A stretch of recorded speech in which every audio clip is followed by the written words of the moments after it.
السلام عليكم، يا رب تكونوا بخير. فيديو النهارده ان شاء الله هنعمل فيه السينابون بعجينه هشه وقطنيه ومكونات كلها من البيت، وهتطلع حلوه قوي احلى من اللي بنشتريها من بره بكتير. يلا بينا نشوف عملناها ازاي. بس الاول لو مش مشتركه في القناه اشتركي وفعلي الجرس وما تنسيش اللايك. ويلا بينا نسمي الله ونصلي على الرسول عليه افضل الصلاه والسلام ونشوف عملناها ازاي. اول حاجه معايا بوله حطيت فيها كوبايه ونص لبن بدرجه حراره المطبخ او ممكن تدفيه سنه بسيطه. حطيت عليها نص كوبايه زبده سايحه. دي زبدة انا مدوباها بس على النار كده، مش مسيحاها مخليها سمنة، مدوباها بس. حطيت عليها كيس خميرة حوالي معلقة بس كبيرة خميرة، ومعاها 3 معالق كبار سكر عشان خاطر السكر يشغل الخميرة. وكمان بعد ما دوبت بقى السكر مع الخميرة نزلت عليهم بمعلقتين كبار زبادي. دي بتديها هشاشة وتخلي طعمها حلو قوي. معلقتين كبار كده مليانين زبادي او كوباية زبادي صغيرة. قلبتها فيها وبعدين دلوقتي نزلت ببيضتين، دول بيضتين صغيرين او ممكن تحطي بيضة كبيرة. نزلت على البيضتين دول بكيسين فانيليا، قلبتهم كويس وبعد كده هنزل عليهم بالدقيق. حطيت الاول 5 كوبايات دقيق، طبعا الدقيق منخول ممكن نخليه كذا مره كمان. ومعلقه كبيره كده بيكنج باودر، دول 3 كوبايات دقيق مبدئيا كده ولسه هكمل. وحطيت عليهم معلقه البيكنج باودر ممسوحه او معلقه كده صغيره مليانه مش اكتر من كده. قلبت فيها الدقيق، هبدا احط بقى تاني كده. حطيت 5 كوبايات دقيق، معايا الكوبايه السادسه احط منها كده نص بنص لحد ما اشوف معايا هيحتاج قد ايه. حطيت نص كوبايه الاول، اعجنه بقى بايدي. طبعا ما بياخدش عجن كتير قوي بس لازم تتلم كده معاكي، تعجنيها لحد ما تلاقي العجينه لمت كده مع بعضها بقت مظبوط. حطيت نص كوبايه الدقيق، لسه محتاجه تاني، هحط النص التاني.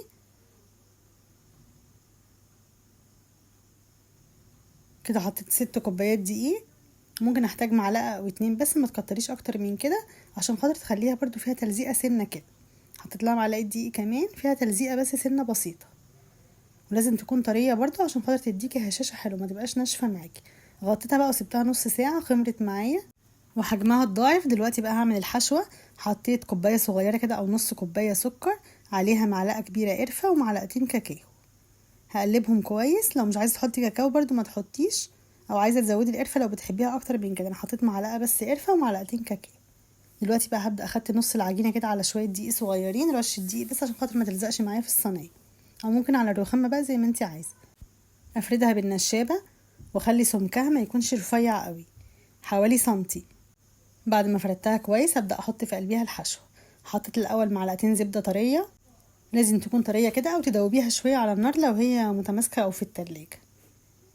سبتها بقت طريه كده، معلقتين بس صغيرين، ورشيت عليهم فردتها فيها كلها. وبعدين رشيت السكر بالقرفه بالشوكولاته او بالكاكاو، وتحطي عليها لو عندك حبه شوكولاته مبشوره كده بتديها طعم حلو قوي في النص. بعد كده لفيتها كويس رول كده، وبدايه بقى قطعيها. طبعا تكون معاكي الصينيه مدهونه سمنه او زبده او زيت زي ما انت عايزه، بس طبعا الزبده بتديها طعم حلو قوي. بدات بقى اقطعها. طبعا لو عايزه تظبطيها وتقطعيها حلو بالخيط، تلفي الخيط كده على بعضيه وتقطعيها برضو بتكون مظبوطه قوي معاكي، لان احنا كده كده هنحط عليها الصوص فمش هتكون باينه. رصيتها في الصينيه وما بينها مسافات بسيطه كده. دلوقتي بقى هعمل النص التاني عشان خاطر اكمل برضو الصينيه واحط في صينيه كمان. افرده بنفس الطريقه، نفس الطريقه اللي عملناها في الاولى.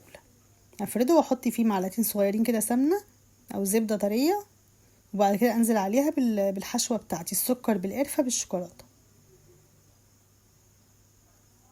دي نص كوبايه، كل كميه السكر اللي انا عملت بيها الحشوه كلها المرتين نص كوبايه او كوبايه صغيره من بتاعه القهوه دي مليانه سكر، وعليها معلقه قرفه ومعلقتين كاكاو. كده رصيتهم خلاص، صواني مدهونه، اسيبهم بقى يخمروا.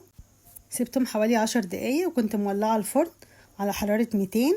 حطيتهم في الرف اللي في النص. بعد ما بحطها كده حطيتها 10 دقايق بس، طلعتها وزودتها نص كوبايه لبن. بعد ما تحط 10 دقايق وتبدا تستوي زودت لها نص كوبايه لبن، دي بتديها هشاشه وطعم حلو قوي. دلوقتي بقى هعمل الصوص بتاعها. دي نص كوبايه لبن، حطيت عليها دي 5 6 كده قطع جبنه مثلثات او مربعات، او لو عندك جبنه سايحه حطي معلقتين 3 كده كبار. حطيت عليهم كمان معلقتين زبده برضو طريه، زبده بلدي. بقى نص كوبايه سكر، نص كوبايه لبن، معلقتين زبده، و5 6 كده مثلثات جبنه. ضربتهم كويس في الخلاط او ممكن تضربيهم بالمضرب عادي، بقوا بالقوام ده. دلوقتي بقى اول ما اطلع السينابون معايا من الفرن، خد كمان 10 دقايق بعد ما حطيت عليه اللبن او ربع ساعه، مش اكتر، ما تزوديش اكتر من كده عشان ما ينشفش معاكي. اول ما طلعته وهو سخن كده حطيت عليه الصوص بتاعه، واغطيه كده واسيبه 5 دقايق بس عشان خاطر يكون طري معايا. غطيت عليه وسبته 10 دقايق كده لحد ما هدي شويه. بقى طري جدا وقطني وطعمه حلو جدا. دلوقتي عندي كيس كراميل كده بتاع الكريم كراميل الجاهز، بعمل عليه اي خطوط كده، او ممكن لو عندك شوكولاته، اي شوكولاته سايحه برده ممكن تعملي عليه، بيدي شكل وطعم حلو كمان. كيس واحد من الكريم كراميل كده كف الصينيتين. نطلع واحده بقى نشوفها، طري جدا والسوا بتاعه كمان مظبوط، عشان خاطر النار كده متوسطه، متخليش النار عاليه قوي وكمان ما تكونش واطيه خالص عشان يستوي حلو.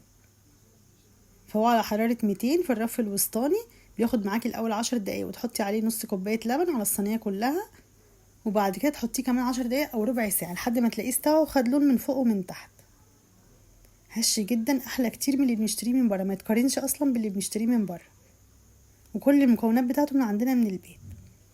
معلقتين زبده سايحه دول اللي عملنا بيهم العجينه، وكمان معلقتين في قلب الحشوه، بس كده. طري جدا، هش جدا، تحس ان هو زي القطن بالظبط، واحلى كتير من اللي بنشتريه من بره، وكمان ما تكلفش معانا حاجه. عملنا حوالي 25 واحده بتمن 2 بالظبط او 3 من اللي بنشتريهم من بره. حلوة قوي وطعمه حلو جدا، لو انتي اول مرة تعمليه هيطلع معاكي حلو قوي.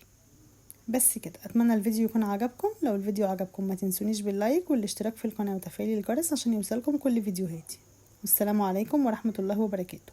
مع السلامة.